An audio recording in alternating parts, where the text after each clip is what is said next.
Hi everyone, I'm just waiting for a few more people to join.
Hi everyone, welcome and thank you for joining me today for this webinar regarding BRC Issue 8.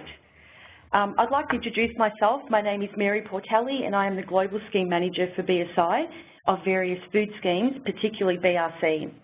I've been working for BSI for almost 9 years in a technical role, and I do come from a manufacturing background where BRC was the main certification scheme for the industry that I worked in. Our apologies go out to Todd Redwood, our BSI Global Food Operations and Compliance Director.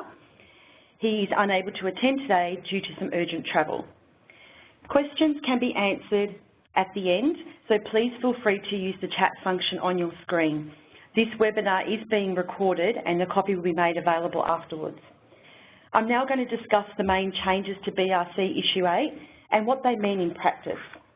So please sit back and feel free to take notes and use the chat room. So let's have a look at the BRC timeline for Issue 8 implementation. Back in August this year, the BRC Issue 8 standard was published. This is now available to download in BRC Participate or can be purchased from the BRC bookshop. In September, all BRC trainers and their providers underwent the BRC Issue 8 training. So this means that from October this year, BRC training of the entire standard can now be delivered to all industry and auditors. Some training dates will be offered at the end of this session, but all audits to BRC Issue 8 shall begin from the 1st of February next year.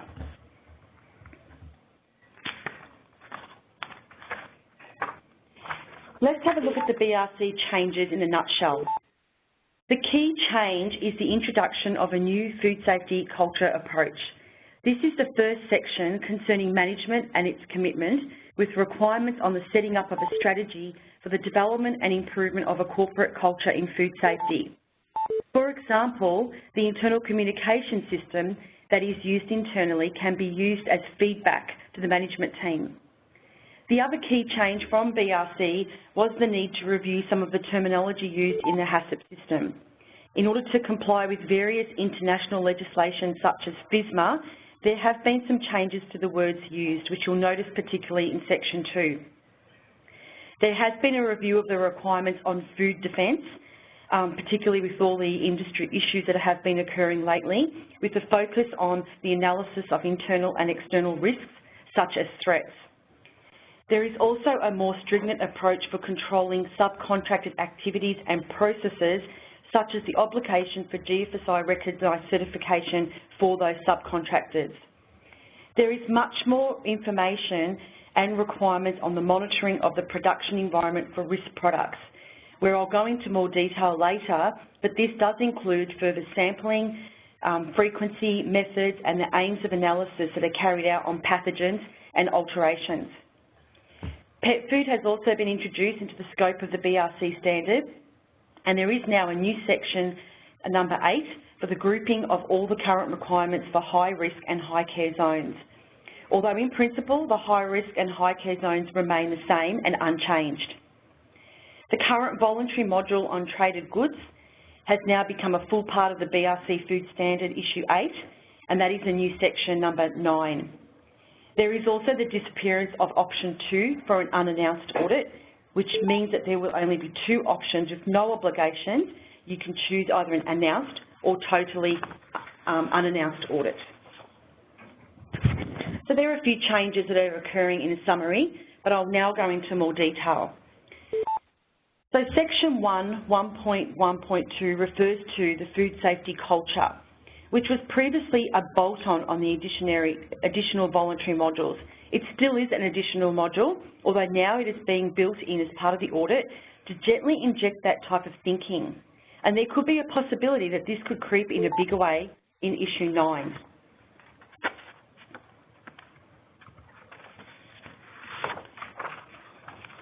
Section 1.1.2 also refers to the idea of specific activities that will encourage a good culture within the business and allows all levels. Oh, someone's just made a comment that they can't see the presentation. So just hold on a moment.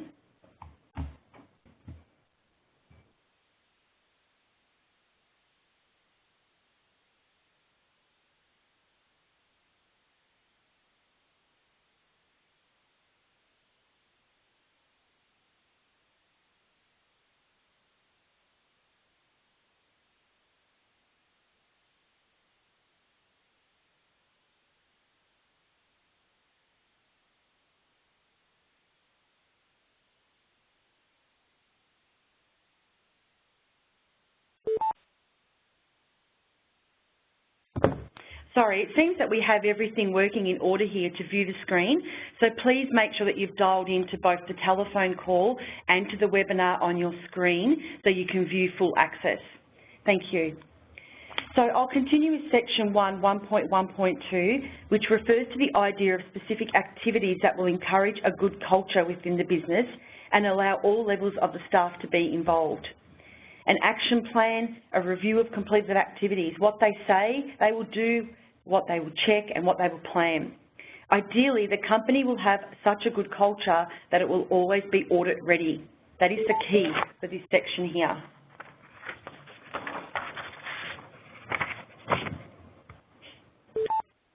I'm moving now to Section 3. Section 3 refers to the Food Safety and Quality Management System.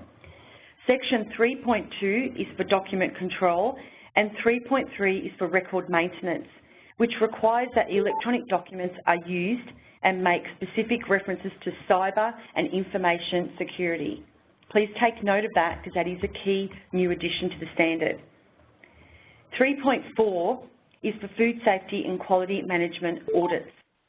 At a minimum, the scope of the internal audit must be defined and the program must now include 4 internal audit dates spread over the entire year. Each internal audit needs to cover the food safety hazard plan, prerequisite programs, and the food defence and food fraud section, and also the procedures that have been written and documented to achieve the standards. So there's a bit more information that's required in internal audits. Section 3.5.1.1 requires a review of raw material suppliers, which does include a documented risk assessment to include all raw materials, such as animals, fish and seafood, which is subject to legislative control of prohibited substances. So for example, the pharmaceuticals, veterinary medicines, heavy metals or pesticides. Please note that this clause has also been extended to include the risks that may be presented by a variety or species of cross-contamination. The risk assessment is subject to a 3-year review unless there have been any changes or new risks that emerged before the 3-year period.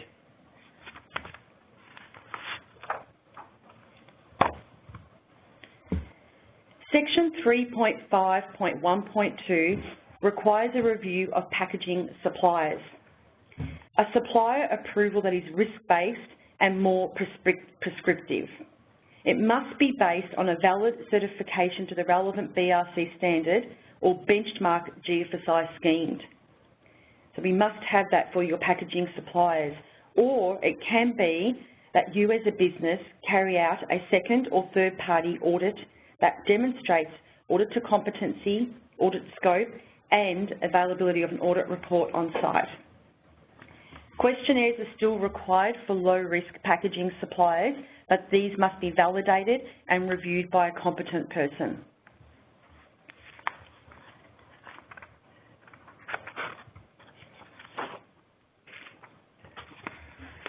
Section 3.5.1.3 refers to supplier monitoring, where it is a requirement to have a documented process for the ongoing review and risk-based supplier monitoring. The section below, which is 3.5.1.4, refers to having an up-to-date list or a database of approved suppliers.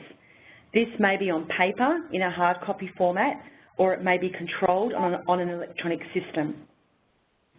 BRC states that the list or relevant components shall be made available to all relevant staff. But the question is, what makes someone relevant? Someone at goods receipt? This is the BRC example. It is recommended that this relevant person in your food safety program is clearly defined.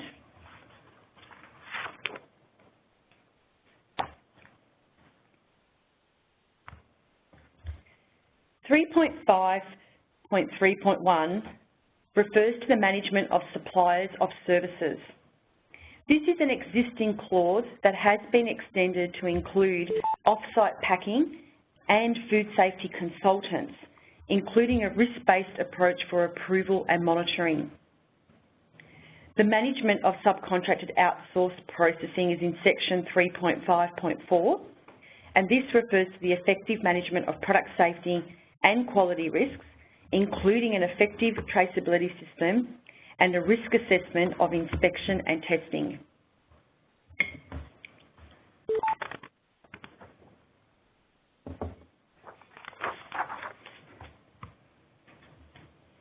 The management of incidents, product recalls and withdrawals is still combined in section 3.11, and it still includes the same criteria such as flood, fire, natural disasters and product procedures.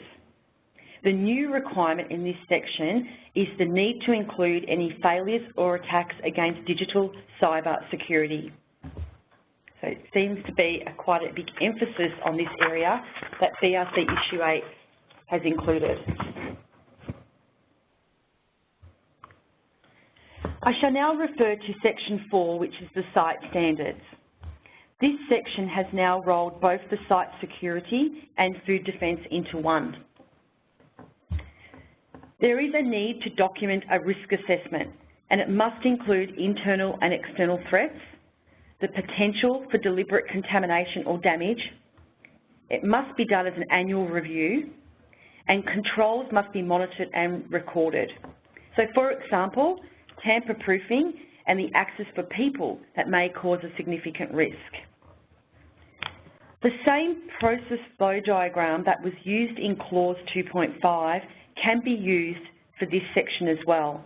It needs to include all stages when the product is under the management control of the site. It needs to be assessed as a threat of the potential risk to the product from deliberate attempts.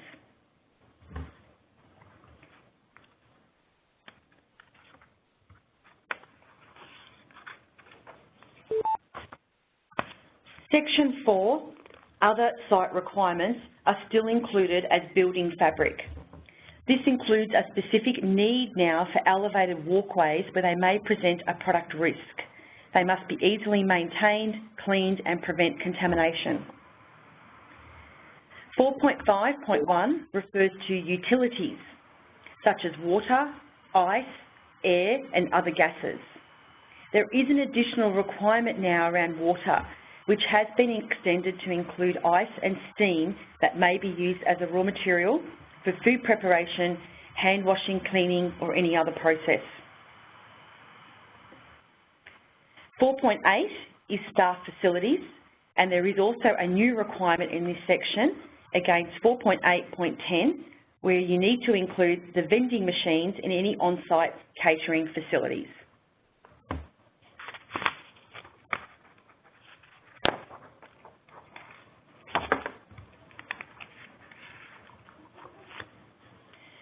.9.6 is other site standard areas. So it's the same section that applied in Issue 7, though it does include other chemical and physical contaminants as well. So 4.9.6.1 requires a documented procedure during debagging and deboxing activities. These are areas that may cause physical contamination, particularly from raw material packaging. 4.9.6.2 now includes pens that are used in open product areas, shall be controlled, designed without small parts, and be detectable.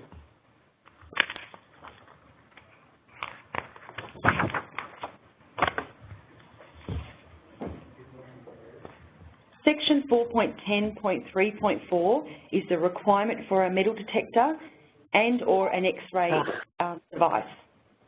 There is a need in Section 4.10.3.4 to carry out the testing of an inline metal detector during both the startup and at the end of production.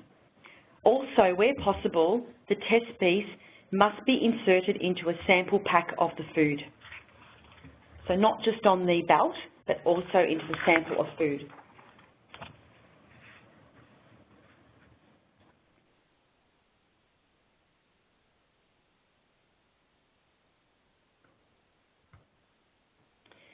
.11.3 refers to specific limits for housekeeping and hygiene. Limits that must be defined and must be based on the potential hazards that relate to the product and processing areas. The limits shall include cleaning performance for acceptable and unacceptable cleaning for both food contact surface areas and processing equipment. The results that you gather from these areas must be monitored by the site and corrective action taken if the results fall outside these acceptable limits. 4.11.7 refers to the CIP system, if applicable. There is a new clause for the validation of design and operation of the CIP system, and it must include a schematic diagram, an assessment of any cross-contamination risks where rinse solutions are recovered or reused, any system alteration to be authorised by a competent individual, and the system must be revalidated based on risk frequency or if there has been any change or alteration.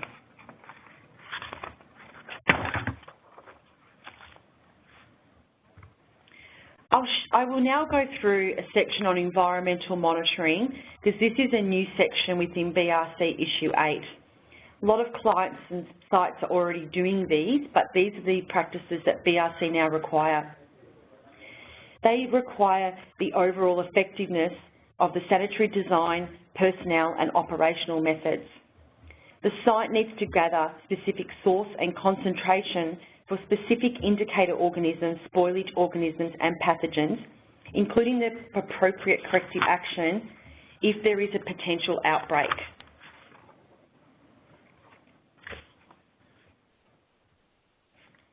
The environmental monitoring section must act as an early warning system for microbiological hazards in both the production and post-production environments.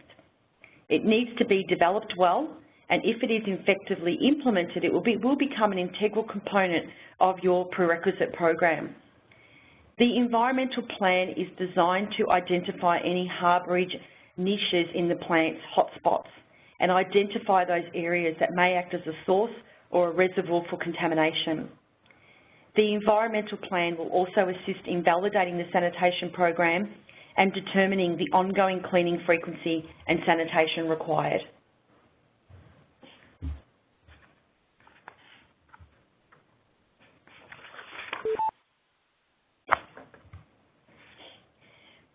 Then when you're implementing the environmental section, it's really important to consider many types of practices. And these are referenced in the BRC Issue 8, Section 4.11.8. So the sampling and testing frequency, size and statistical validity. Who is taking the sample? Is the testing laboratory accredited to 17025? And are their tests actually in scope? Can their data be trended? And do they have documented procedures and corrective actions in place? And can the overall results be validated?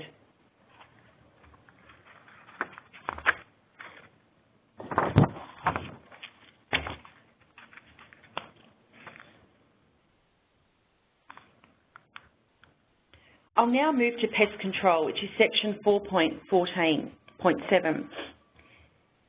Most of this section is the same, except for an addition to prevent birds from entering the building or roosting above loading or unloading areas.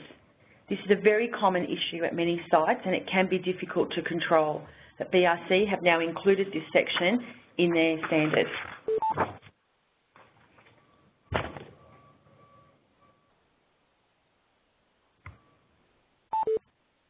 So we'll now move to section 5, which refers to product control. This is a new requirement in the BRC standard for product labelling in section 5.2, where you need to provide and validate any cooking instructions. This will ensure that the product is being cooked consistently and according to the correct instructions for the consumer to have a safe and ready-to-eat product.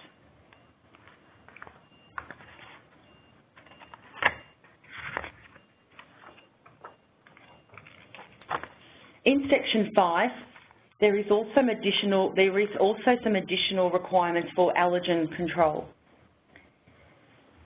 It has been extended to include label compliance in the country of manufacture and the country of sale. There have also changed some wording. So alongside the current cross-contamination word, they've also included the word cross-contact.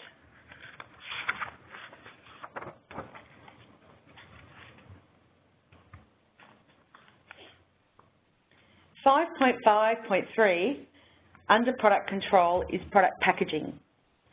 This is a new section that requires a documented procedure to manage obsolete packaging, including product labelling.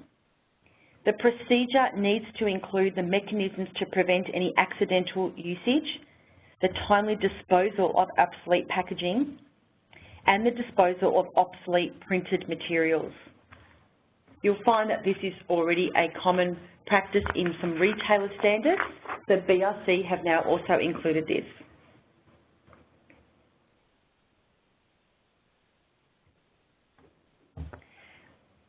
Still under Section 5, product control, there are some further requirements for product inspection and laboratory testing. The statement of intent for this section has been extended to include the word integrity. It always stated product safety and legality, and now it includes the word integrity. 5.6.2.1 refers to the external subcontracted pathogen testing, and this has been extended to include environmental testing. 5.6.2.5 refers to the significance of the laboratory results, where they must be understood and promptly actioned if they don't comply. The correct interpretation of laboratory results is vital to any business, and all sites should be considering if training is actually needed to do this properly.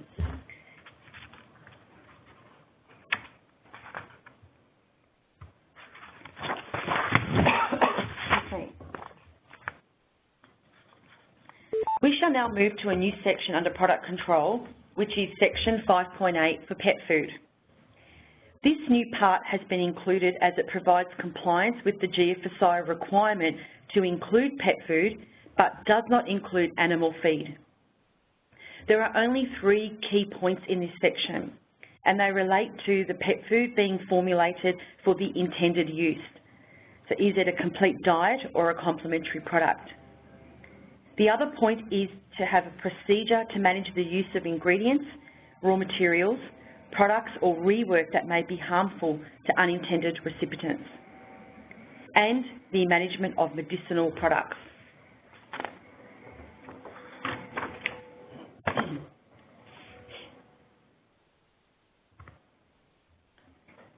We shall now move to section 6, which is process control. So there are a couple of few amendments here. Section 6.2.1 is for labelling and pack control, where there is a new requirement for the printing of packaging materials to be completed by an authorised staff member. So that needs to be defined in your program. Section 6.2.4 refers to the testing of equipment. such as the barcode scanner, that it needs to be tested at the start, middle, end and during changeovers. And section 6.3.3 refers to the quantity, weight, volume and number control. There is a new requirement here to document procedures for the testing of online checkweighers.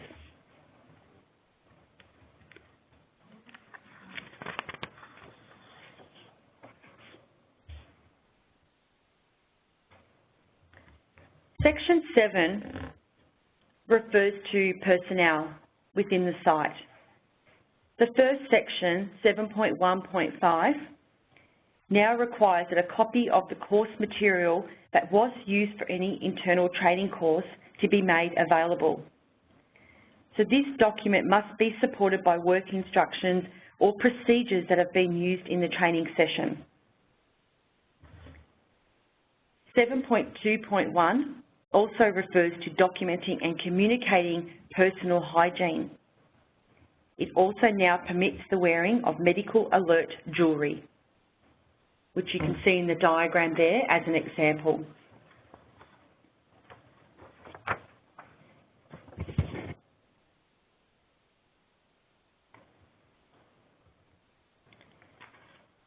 I'll now move to Section 8, which is the new section in BRC Issue 8, and it refers to the high risk and high care requirements.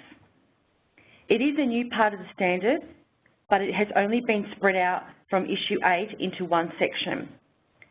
So there's no major changes here, it's just the fact that it has been all cut out from Issue 7 and put into separate sections. Makes it a little bit more easier to read for those who are operating high risk or high care facilities, or for those who are not.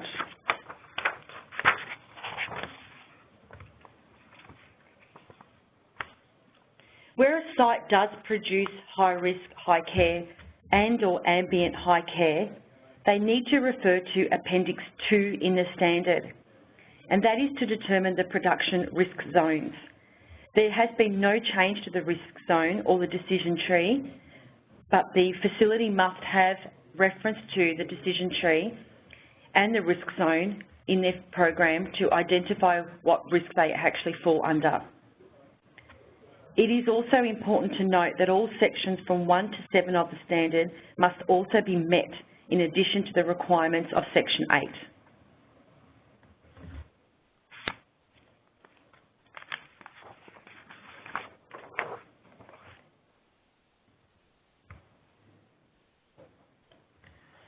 Sections 1 to 8 of the BRC standard have now been reviewed. I have gone through all the sections and the key changes of the standard. I'm now going to refer to the additional BRC voluntary modules, where BRC continue to offer the additional voluntary modules, which is FSMA, the Food Safety Modernisation Act, Meat Supply Chain Assurance, gluten-free foods, and also the Cultural Excellence module.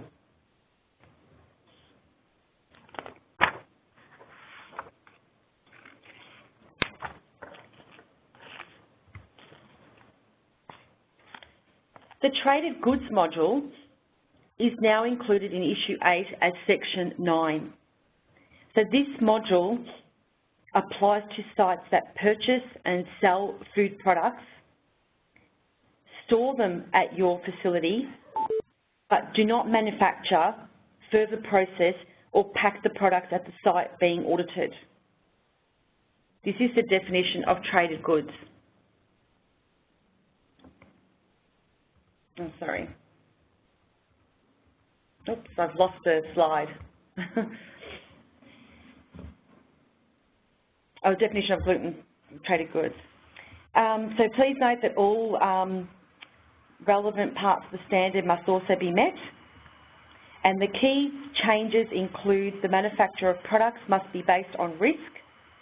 If the supply audit is completed by a second-party auditor, they must be able to demonstrate the competency of the auditor, provide a copy of the report, include GMP, HACCP and traceability in the report, and the approval is based on a questionnaire that must be reviewed every 3 years. Please note that the addition of any of the additional voluntary modules is an additional half day to your existing duration.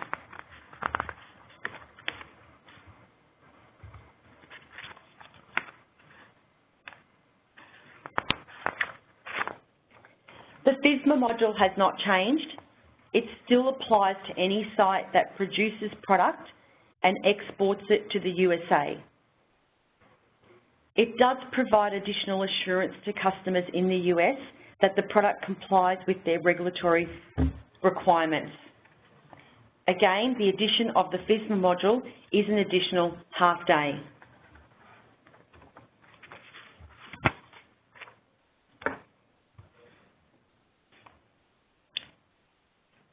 The Meat Supply Chain Assurance module has also not changed.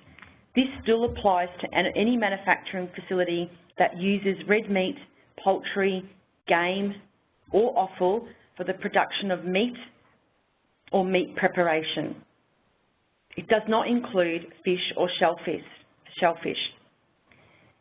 It provides increased transparency of the meat supply chain by providing a demonstrated system of traceability back to slaughter and the verification of the system. The addition of the meat supply module is an additional half day as well.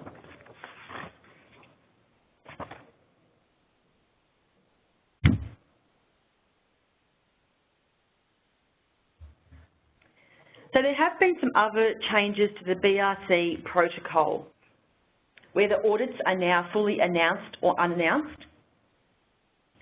Unannounced audits remain voluntary, although it is important to note that a lot of the retailers have a huge interest in unannounced audits. The BRC requirements for reporting have also changed for the certification body.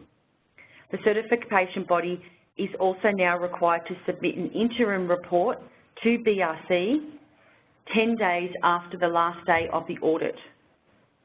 This interim report needs to cover the audit date, the audit scope, basic site information, and the non-conformities that have been raised.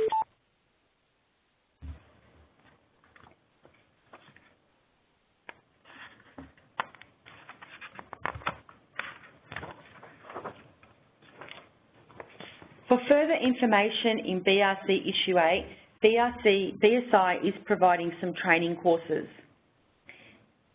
On the screen you can see some dates there for the conversion of Issue 7 to Issue 8, which will be delivered in both Melbourne and Sydney during the months of November this year, and then various other dates next year.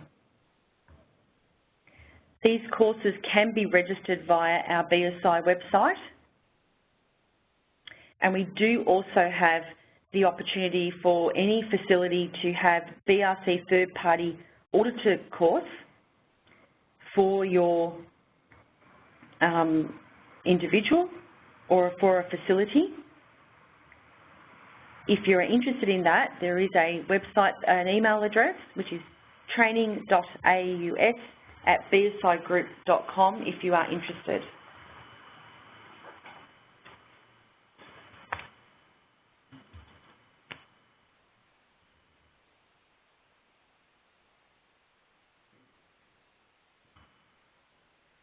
So thank you for joining us today for this update in BRC Issue 8. I will answer some questions now that have been raised in our chat room.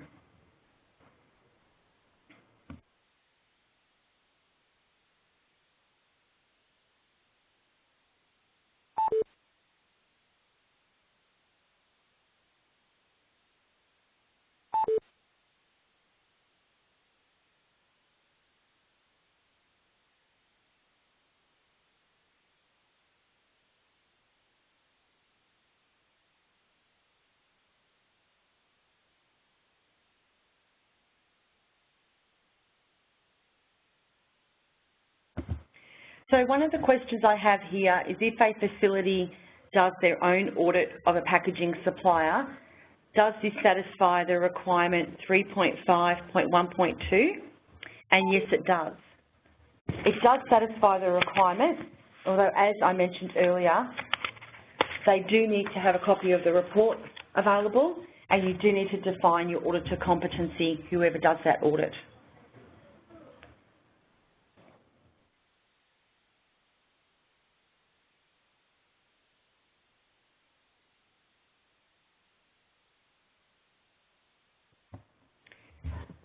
Another question I have for the environmental monitoring in regards to internal ATP swaps, whether they would meet the requirement, and yes, they absolutely will.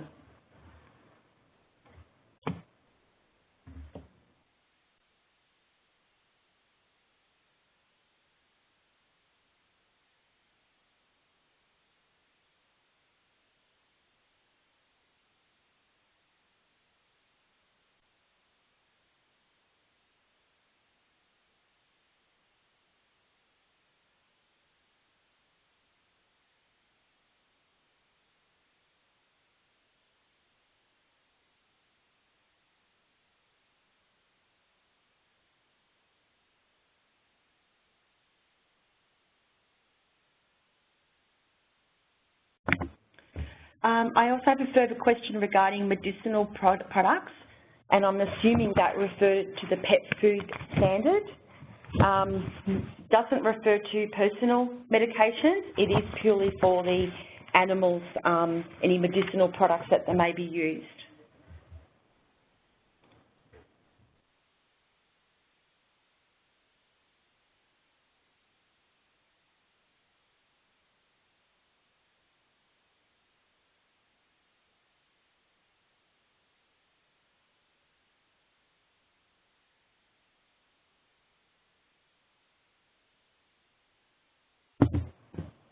Regarding the certification body reporting within 10 days, it's 10 calendar days. So that refers to, yeah, not necessarily working days.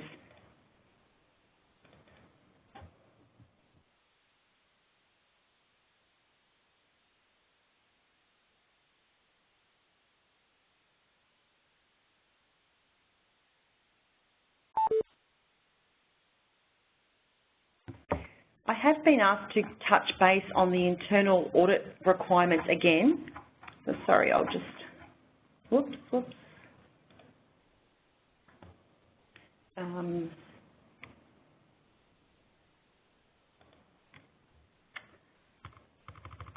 Sorry, I was going to find that one.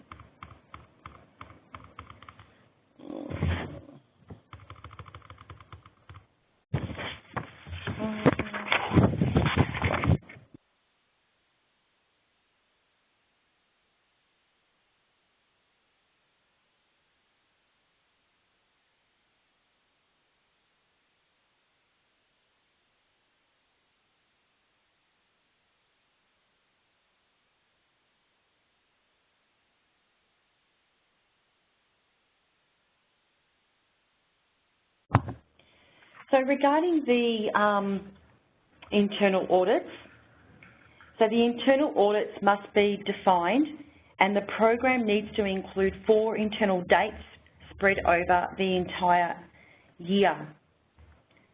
So each internal audit needs to cover your food safety HACCP plan. So if you have 10 HACCP plans, you'd need to ensure that they are covered throughout the 4 periods of the year. Prerequisite programs need to have those covered, and food defence and food fraud. Any procedures that have been documented to support any of those programs also need to be clearly covered as well. If there's anything further in that, just feel free to let me know.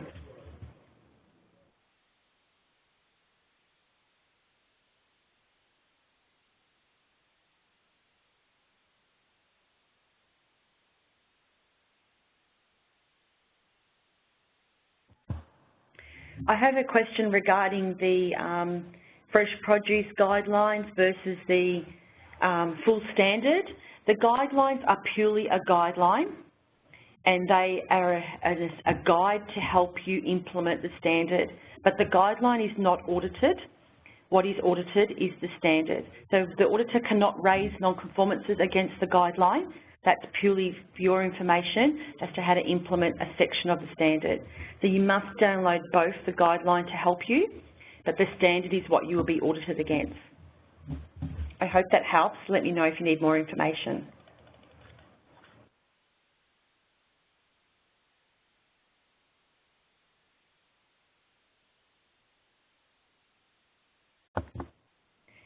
So any audits that are falling from the 1st of February 2019, whether it's your initial audit or a recertification or an upgrade of scope, it will be to issue 8. It will not be to issue 7 anymore. So the standard is fully effective from the 1st of February next year.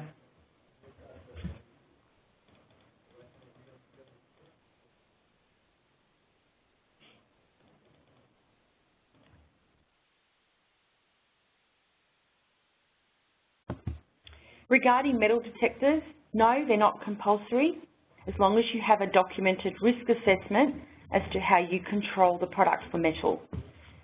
So if you have no threats and no risks for metal, and you can justify that and validate that, there is no requirement. So it's not a mandatory must-have, but you just must have the information available to support that. The same goes with X-ray and infrared devices.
I'm just waiting for some more chat questions to come through. So we're just trying to get those coming through.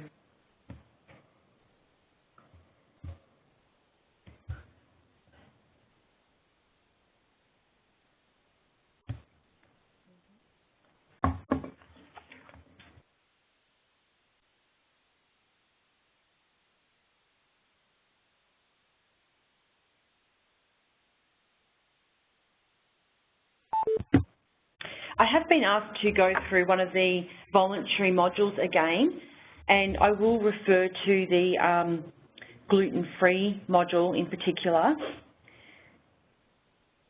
So the gluten-free module are for those who are manufacturing product, obviously, and are gluten-free. So this includes any cross-contamination, any potential risks from raw materials, and in your facility product environment.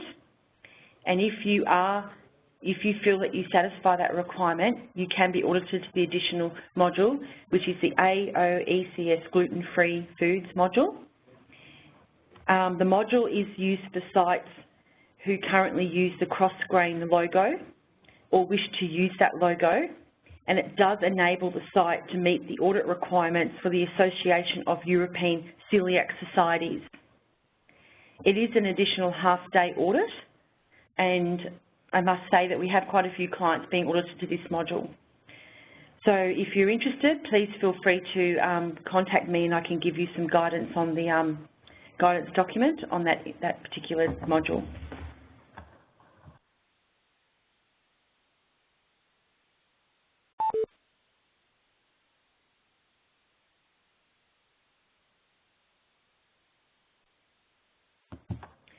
So in regards to internal auditors, there is a requirement to have external competent employee within the business for internal audits. And that requirement is to have someone trained and qualified. So typically, if you've had one person qualified within the industry through an external party, then that person can then train others within the organisation. But you do need to have one person that has undergone the internal auditor training. In terms of auditing for the suppliers of your own, you need to deem what you refer to as competent.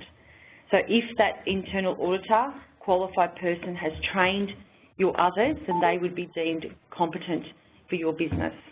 So you don't necessarily have to have all of your supplier auditors trained through an external party. You can do that internally if required.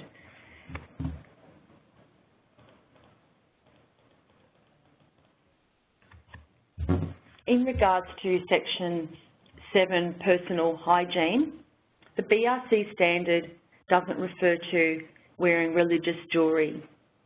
I do understand that it can be a contentious issue, but again, if it's something that you feel strongly about, you can still put it in your standard, but it is not documented in the BRC Issue 8.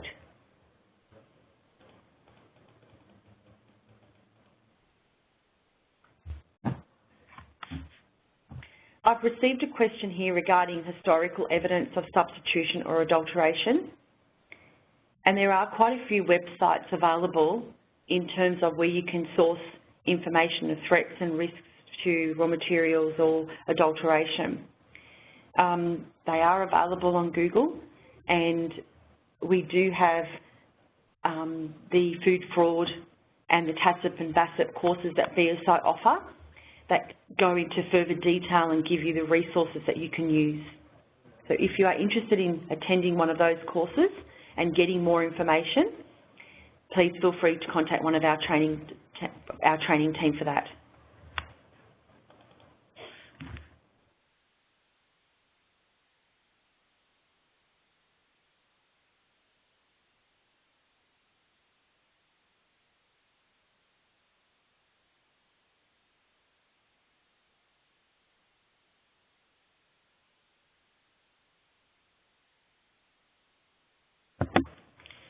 So thank you again for joining us today.